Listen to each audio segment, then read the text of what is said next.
Good morning students, मैं हूं अनुराग मिश्रा और आप देख रहे हैं यहाँ ऑनलाइन क्लासेस की।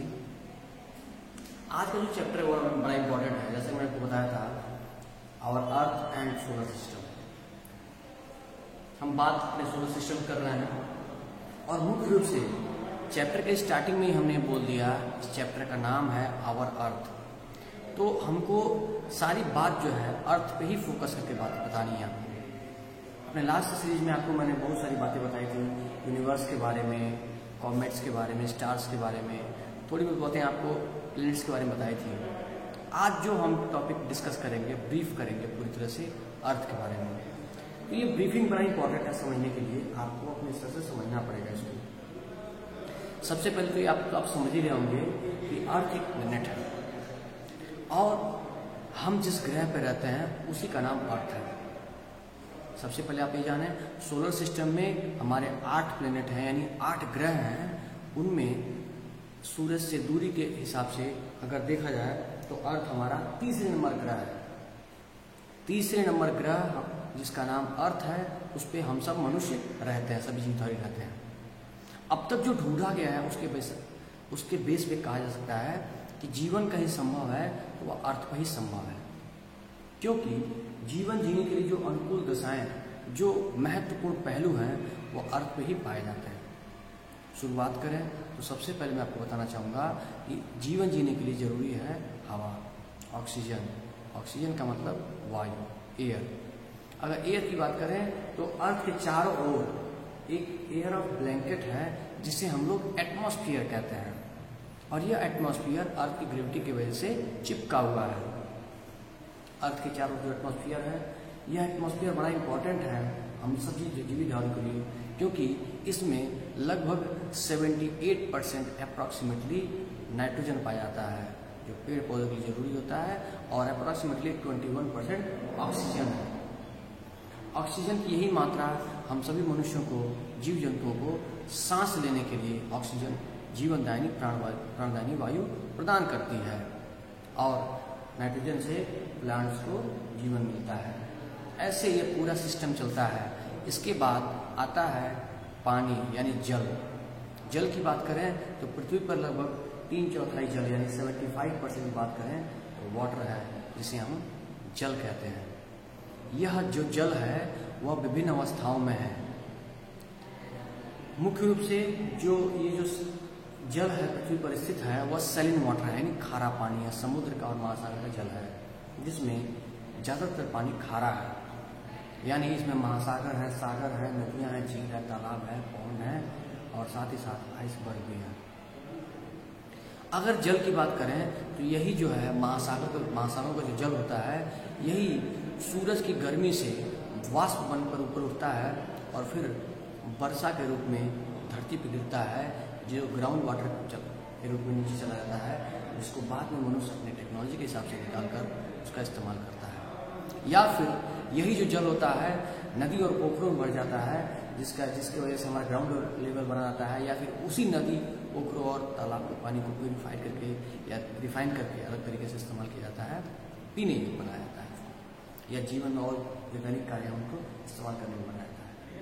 तो दूसरे पहलू पर अगर देखा जाए तो जल जो है पृथ्वी पर भरपूर मात्रा में है, जो जीवन के लिए हमारे लिए सबसे महत्वपूर्ण पहलू है।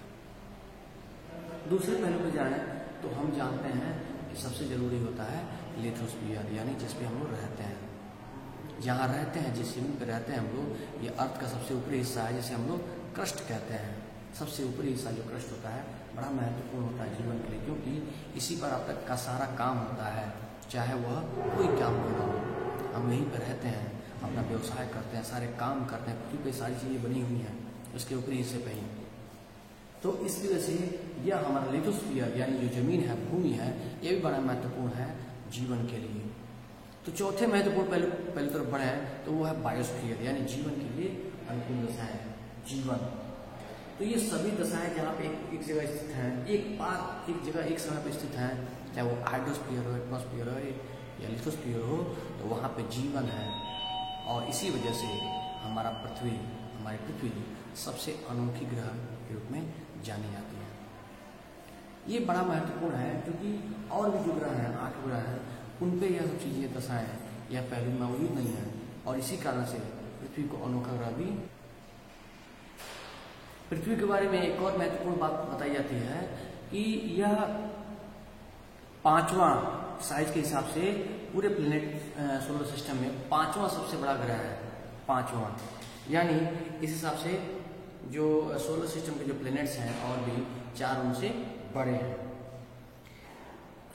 पृथ्वी की एक सबसे महत्वपूर्ण जो बात है, वो जो उसको जीवन जीने के लिए अनुकूल बनाती है, वो है एप्रोप्रिएट डिस्टेंस। एक अनुकूल जो है दूरी है, वह बहुत महत्वपूर्ण रखती है। अगर ज्यादा पृथ्वी से दूर होती, सूरज से ज्यादा पृथ्वी दूर होती, तो यह पूरी तरह से जमा हुआ रहता, ठंडा रहता, तो भी जीवन संभव नहीं था। पृथ्वी से नजदीक होती, जैसे और ग्रह हैं, मरकरी वगैरह, तो बहुत गर्म होती। ऐसे में पृथ्वी से ना ही, सूरज से ना ही एकदम, माफ कीजिएगा, सूरज से ना ही एकदम दूर है हमारी पृथ्वी, और ना ही सूरज से बहुत नजदीक है। तो जो दूरी है, जो डिस्टेंस है सूरज से यानी सन से हमारी पृथ्वी की, वह एक एप्रोप्रिएट डिस्टेंस है। ऐसा डिस्टेंस है कि इस डिस्टेंस पे टेम्परेचर और सब कुछ चीजें एकदम बैलेंस रहती हैं। जीवन यहां संभव है अन्य ग्रहों के कंपेरेटिव, क्योंकि हमारी पृथ्वी जो है सूरज से एक ऐसे डिस्टेंस पे है, हम गर्मी भी फेस कर लेते हैं आराम से और ठंडी भी, और यह डिस्टेंस बिल्कुल एप्रोप्रिएट है हमारे जीवन के लिए, जीवन जीने के अनुकूल दशाओं के लिए। जैसा कि मैंने आपको बताया अभी अपनी वीडियो में कि हमारी पृथ्वी पर लगभग 3/4 हिस्सा जो है जल स्थित है, पानी है। कई रूपों में है, सागर, महासागर, नदियां, झील, तालाब इत्यादि जल स्रोत हैं। इन जल स्रोतों की संख्या सबसे ज्यादा होने की वजह से यह पूरी तरह से नीले दिखाई देते हैं अंतरिक्ष से। ज्यादातर हिस्सा जल का होने की वजह से पृथ्वी हमारी आकाश से यानी अंतरिक्ष से ब्लू रंग की यानी नीले रंग की दिखाई देती है। इसी वजह से पृथ्वी को नीला ग्रह भी कहा जाता है या अनोखा ग्रह भी कहा जाता है। अब तमाम सारी चीजें हैं जो पृथ्वी को महत्वपूर्ण बनाती हैं, जैसे कि मैंने बताया आपको, यहाँ का एटमॉस्फेयर, हाइड्रोस्फीयर, लिथोस्फीयर और बायोस्फीयर, यह महत्वपूर्ण हो जाता है जीवन के लिए, क्योंकि यहाँ पे सबसे महत्वपूर्ण बात यह है कि यह सभी परिस्थितियों में, सभी दशाओं में सबसे इम्पॉर्टेंट हो जाता है हमारे लिए, क्योंकि यहाँ पृथ्वी पर जीवन है, जीवन जीने के लिए इसमें महत्वपूर्ण दशाएं हैं। और पृथ्वी के संबंध में थोड़ी बातें और बताना देना चाहूंगा। पृथ्वी का इकलौता एकमात्र नेचुरल सैटेलाइट यानी हम कह सकते हैं प्राकृतिक उपग्रह जो है वह चंद्रमा है, मून है। ग्रहों के बारे में एक बात तो पता ही होनी चाहिए आपको कि जो हमारे सोलर सिस्टम के सभी ग्रह हैं यानी इंक्लूडिंग पृथ्वी, 8 ग्रह सूर्य के चारों ओर परिक्रमा करते हैं। सूर्य के चारों ओर परिक्रमा करते हैं ये सभी ग्रह, सूर्य अपनी जगह पर स्थित है।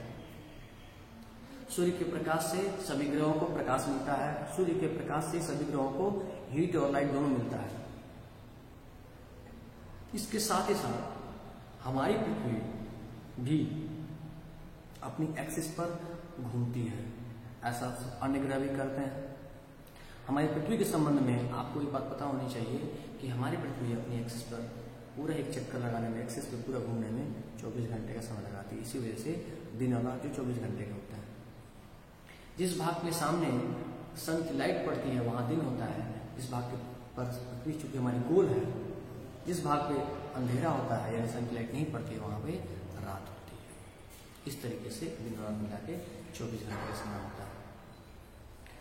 पृथ्वी का इकलौता उपग्रह जिसका नाम है चंद्रमा, मून। यह जो मून होता है वह हमारे पृथ्वी का एकमात्र नेचुरल सैटेलाइट है जो पृथ्वी के चारों ओर घूमता रहता है। और भी सारी महत्वपूर्ण बातें हैं जो आपको अपने अगले सीरीज में बताएंगे। तब तक अपना पूरा ध्यान रखिएगा, स्वस्थ रहिए, हंसते मुस्कुराते रहिए, घर पे रहिए, सुरक्षित रहिए, घर से बाहर निकलने की कोशिश ना करिए। अगर निकलना भी हो तो मास्क का प्रयोग जरूर करें, अपने हाथों को बार बार धुलें, अपना ख्याल रखें। धन्यवाद।